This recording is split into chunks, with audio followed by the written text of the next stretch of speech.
this is the process for using the Theta camera using the Theta app. So first of all, I'm gonna switch on my camera, and it's gonna turn on with the wireless showing an orange reddish color. So in order for me to connect with the camera, I need to go to my wireless settings, click and hold, and then I would wait until it scans and finds the Theta. I'm gonna click here and then connect. So if you're not connected, or if you are connecting for the first time, you need to make sure that you look at the bottom of the camera and you will see the serial number, or which is pretty much the number that you need to use for connection. So it starts with the 00, then 1, whatever, depending on the camera. So you click connect.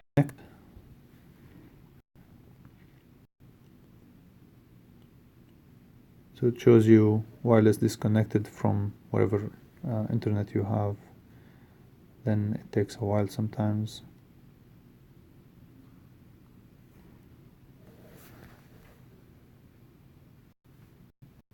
Okay, so now that it's connected,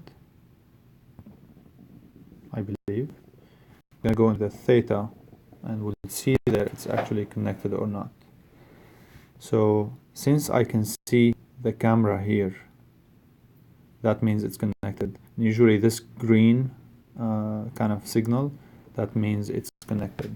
If it's not connected, you can refresh it by sliding this down. So I'm sure that it's connecting. So I would go to the camera, and we have 3 different buttons at the bottom. So if I go to the middle one, this is the one that's going to show me the features of the photos that are going to be taken.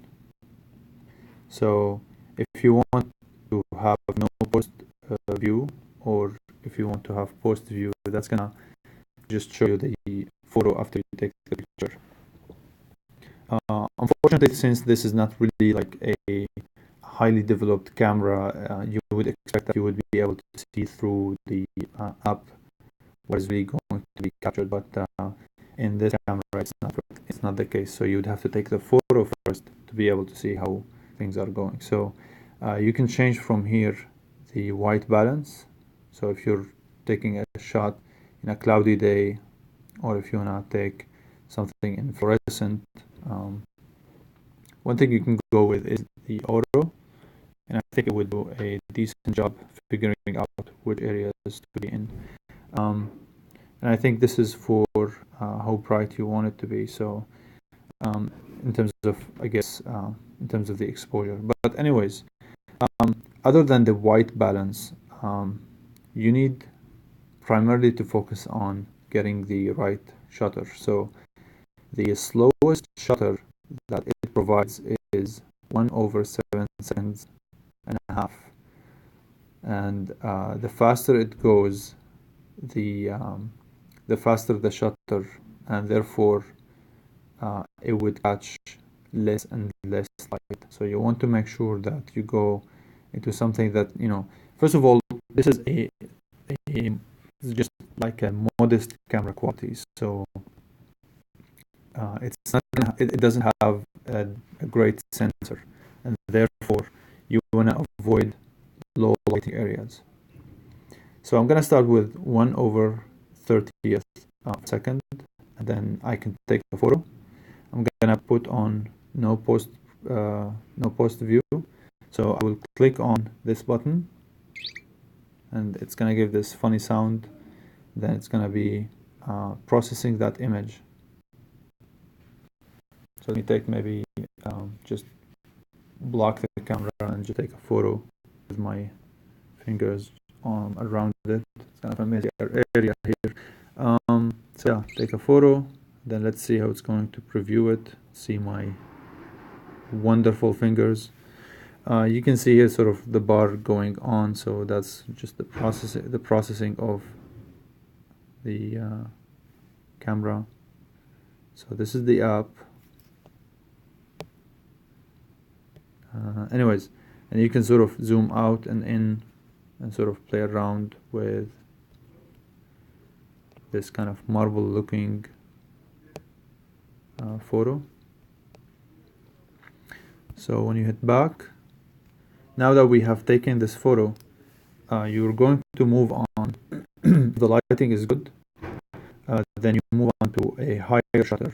If the lighting was ideal, then you want to move on to one shutter higher and then one shutter lower, because with the HDR we need to focus on finding the best lighting, and then after that we go one shutter or two shutters more to take two more photos of faster shutter, which makes the camera show the areas that are super bright.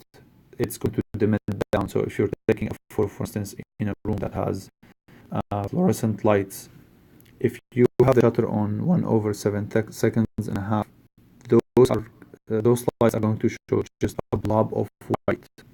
So if you make it fast enough, it's going to show the actual fluorescent bulb, right? Then, so if you take, if let's say, for instance, let's say 500th of a second is the fastest that shows actually some details on those lights, right? But in the meantime, in that room, you have some corners, and those corners would only show when the shutter is as slow as 1/15th of a second. So in that case, I would take a photo now on 1/15th, and then 30th, and then 60th, and then 25, and then 250, and then 500. You can take as many as you want, and then you can composite them in Photoshop, where you would go into the file, and then you go to automate. I believe I'm just opening Photoshop here to make sure. And then in automate, you need to go to HDR Pro photo merge. Okay, so the list exactly in Photoshop would be file, automate, then merge to HDR Pro. And then there you would select those images and combine them all together. And the main reason we do this HDR is that we want to get a high bit depth, which is going to allow us to get a lot more information from those images, which is ideal for lighting and ideal for reflections and whatsoever, and most especially for editing. So once you're done with those photos in this camera, you need to go into go back here. You need to go to the first area here, and then you go on app. In the app, you will find those photos that are taken, and then if you want this image, for instance, you click and hold, and then you click save, and then that's gonna save wherever you want it to be. Save selected to the gallery, or yeah. So once you save it into the gallery, then it's gonna be basically sending those photos into your phone. Okay.